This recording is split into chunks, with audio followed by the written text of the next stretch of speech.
इस एपिसोड के माध्यम से सुनाई गई कहानी वास्तविकता का दावा नहीं करती है।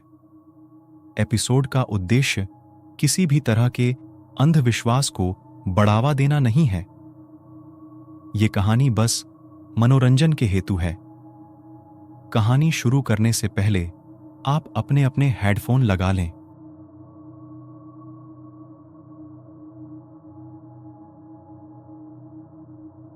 हेलो दोस्तों, मेरा नाम विजय है।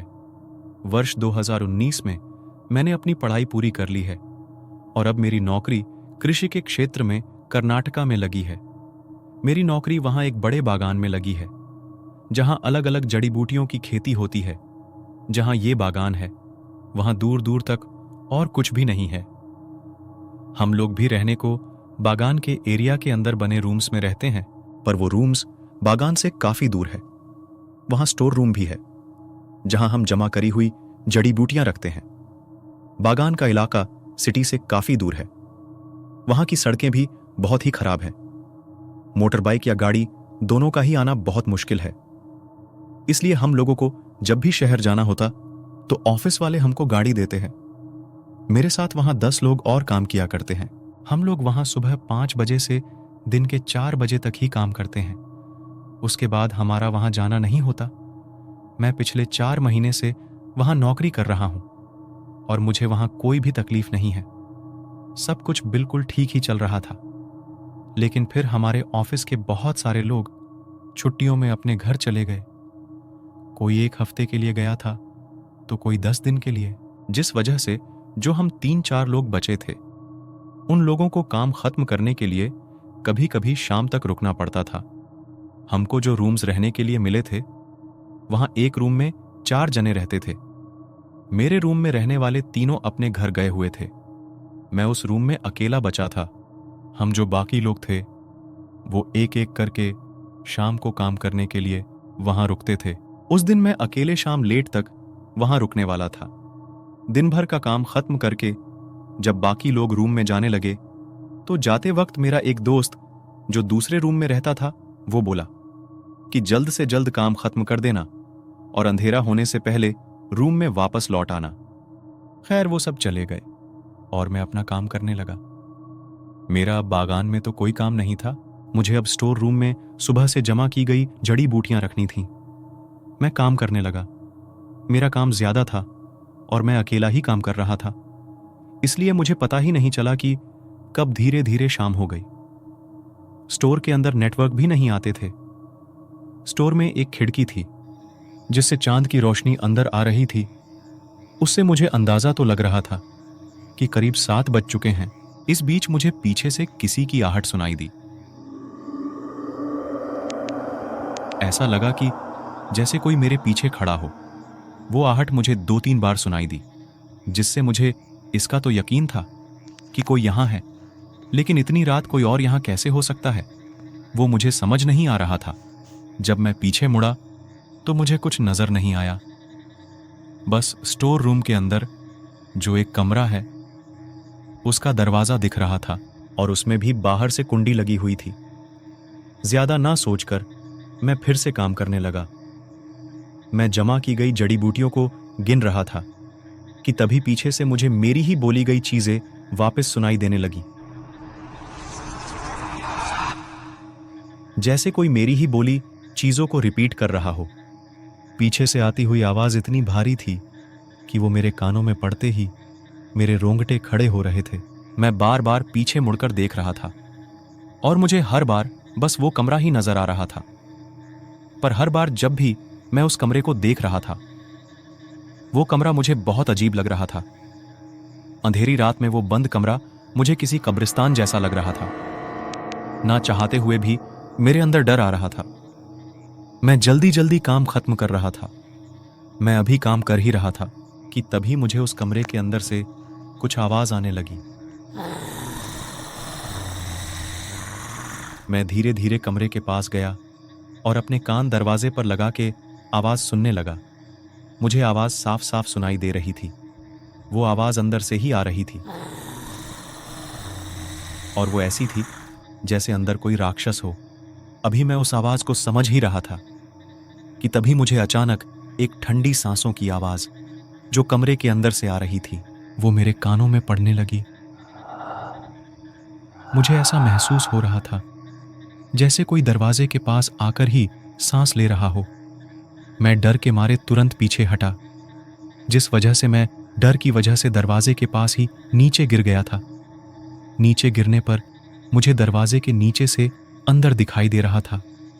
वैसे तो अंदर पूरा अंधेरा ही था, लेकिन फिर मुझे एक सफेद सी रोशनी दरवाजे के पास से गुजरती हुई नजर आई। ऐसा लगा कि वो रोशनी दरवाजे के एक साइड से होती हुई दूसरी साइड चली गई।